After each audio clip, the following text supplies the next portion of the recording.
So next year I try out for the Dolphins. That's what Dan Marino showed.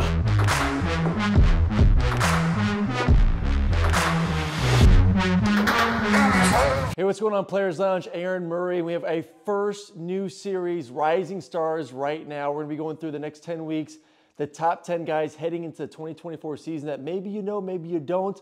Some young pups are going to be turning into dogs. And our first guest is going to be Pearce Spurlin. Once again, we're at the Mark. Make sure you go check them out. If you need a spot to live here in Athens, Georgia, they have everything from racquetball courts to dining facilities to, I mean, everything. All the amenities are incredible. Pools. It is an absolute best place to live if you're a student here at the University of Georgia. So check it out right next to downtown Athens.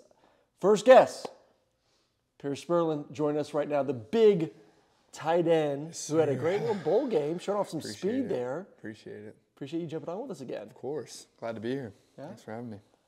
Was last year a blur, like freshman year, like mid-year to the season and everything? Like, have you taken some time, like, just like, holy crap, like that was, it was fast. Different. It was fast. It's crazy because it feels so long when you're in the midst of it, but it goes by so fast.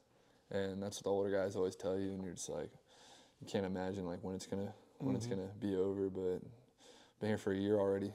Doesn't feel like it. It's flown by. Do you feel like do you feel like you know everything? Not like everything, but where's your comfort level, I guess, right now here in January compared to last January? You and I sat down for the freshman series. I mean, it's night and day, I want to say, because like me and Lawson talk all the time. Like, we remember when we were freshmen and we were like just nervous all the time for like everything because we had no idea what to expect. And now we've been here for a year, and it's definitely nicer knowing like what we're getting ourselves into on a daily basis. What was harder to adjust to, the academic side of things or the football? Football for sure. I dual enrolled, so I took college classes like all through college, but this like semester right now, academics definitely have ramped up, and I'm taking a lot harder classes, but definitely adjusting to football and like time management. Is it the physicality that's the biggest difference? Is it the terminology? Because there's a big jump from, you know, high school. I don't know what your playbook was like, but obviously a little bit more condensed. College gets a little bit bigger, NFL gets a little bit bigger. Was it that, or was it just like dealing with the size of individuals that are now like just your, like essentially the same size as you that you play in or practice against week in and week out? Yeah, so I mean, I was hurt in the spring, so I mean, if you play football, you know that you can only really learn the playbook by being out there. Yeah. So it definitely took me a little bit more time to learn the playbook, but once you learn it, like it's like you just, everything kind of comes together and you understand it a lot better. But yeah, it's a lot more like physical because I played receiver in high school, so it was definitely eye-opening for how physical it is. But yeah, it's definitely gotten easier. Have you counted the number of pancakes? No. I mean, we hit all the time. Oh, just all the time. What's the one area that you want to improve though? From like, okay, I look at myself from 2023 and all the practices, playing the bowl game. This is what I need to accomplish this year. I would say just blocking technique and like my pad level. Yeah. Like strength in the weight room too. Like I was battling injuries kind of like all throughout the season. Yeah. And now I'm like healthy, so I have the opportunity to get a lot stronger in the weight room. And I forget how tall I am. I'm like 6'7", so like I gotta get low. And adding weight and getting stronger will definitely help with that. How much do you weigh? Around like 240, 245, like 245 right now. What do they think you can hold? Like I want to play like 250, 285. That's what I want to play at.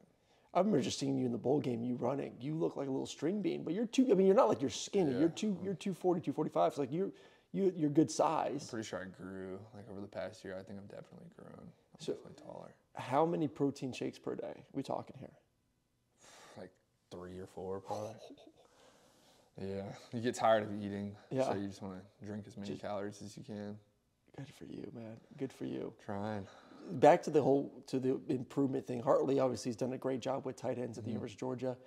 What has he kind of laid out for you of areas of improvement? Is it still the blocking, or is there playbook things that he wants to see you more involved with as, you know, kind of Bobo's offense may evolve a little bit in year 2?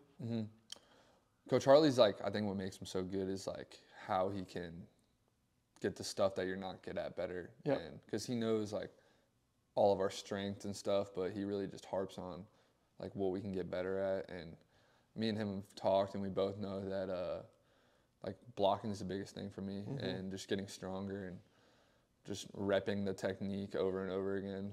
And yeah. All right, so Georgia loses Brock Bowers, maybe the greatest tight end ever. Do you feel pressure with that? Does the room feel any pressure with him leaving? I don't think so. Yeah.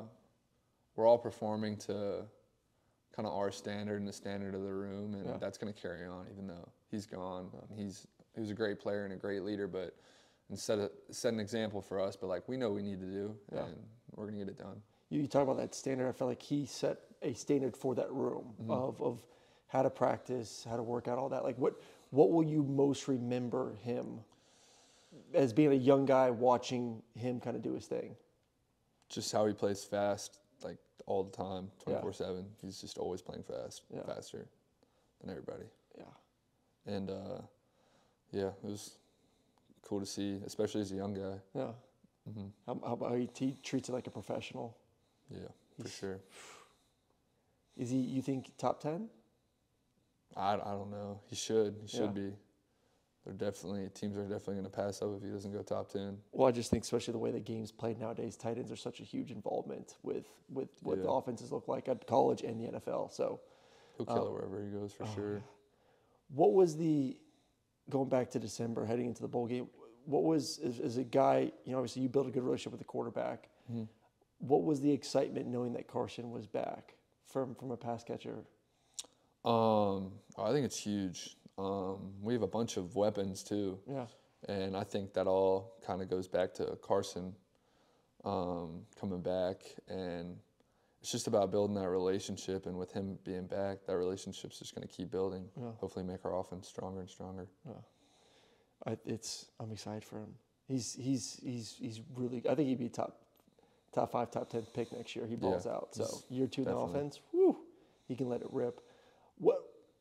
We've seen all the craziness in college football with portal and guys leaving, and Alabama just got gutted, and this school, and Georgia's a really good tight end room. What keeps you motivated to be here in this age when it's so easy just to pick up and go? What about Georgia made you want to come here and makes you want to stay? I would say the development to complete my game. Yeah. Because I feel like if I was somewhere else, that I would have a void in my game, and I feel like Georgia can help me complete my game in all aspects. Yeah. They get all the bells and whistles too. Yeah. That's for damn sure. It's pretty awesome. When you look at the changing of this year, SEC, Texas comes in, Oklahoma comes in. What excites you most, I guess, with some of the games? Because you look at you're going to Tuscaloosa, going to Austin, going to Oxford. Is there one that kind of gets you a little bit more pumped up than the others of kind of what this new SEC looks like? I've never been to Texas. I think that'll be cool, considering it's their first year. Yeah. And they have a really big stadium, right? It's holds 100,000, which will be really cool. It's definitely gonna be sold out too. Yeah. I think that'll be really cool. Yeah. I think Ole Miss, they're gonna be pretty solid next year, so that'll be a good game. I mean, I'm guessing all 3 of those teams will be top 10 preseason. Yeah, they'll all be good games. Yeah, I know. It's as a kid growing up, Texas actually was like my favorite school. I don't know why. I think I played them on the video game and just fell in love with them. But that would be a fun one. I'm hoping I maybe get the weekend off to go to Austin and go watch you boys. Would be an awesome trip. Before we let you go, I have to know off season. Obviously, we talk about football and the improvements, but off the field, I know you're a golfer, got some new clubs, but what's in the works this off season of some things off the field that you want to kind of enjoy life a little bit? Definitely golf. I'm not gonna name any names, but my other tight end kind of lost my 3-wood, so he kind of owes me a 3-wood. He's standing back there, the man over there. Wow. He's the one who lost my 3-wood. So once I get that back, I'll be driving the ball and I'll be back in business. How do you lose a 3-wood? You gotta ask him when he hops on. Okay. But I'm looking forward to playing golf. What else? Pickleball. Okay. I play a little bit of pickleball. basketball too. Me and Carson actually were talking yesterday about Yeah. going to Ramsey and playing fives, playing Nice. pickup. So yeah. I feel like you'd be dangerous in pickleball because you're so long. I don't know how you get the ball around you. Yeah, but like I don't know if you play pickleball, but yeah. anyone can be like crazy. It doesn't yeah. matter how athletic you are. I know. It's just, so yeah, I'm excited though. It's gonna be a good off season for sure. Oh, Pearce Spurlin, appreciate you, man. Thank you for jumping on. Thank Good you. luck, Of course. and we'll do a little golf content this off season. See how far you can hit the football or hit the football, hit the golf ball. So I appreciate everyone. That was our first edition of the Rising Stars series. Check back next week. Lawson Lucky will be joining us to break down his game and what he's looking forward to this offseason.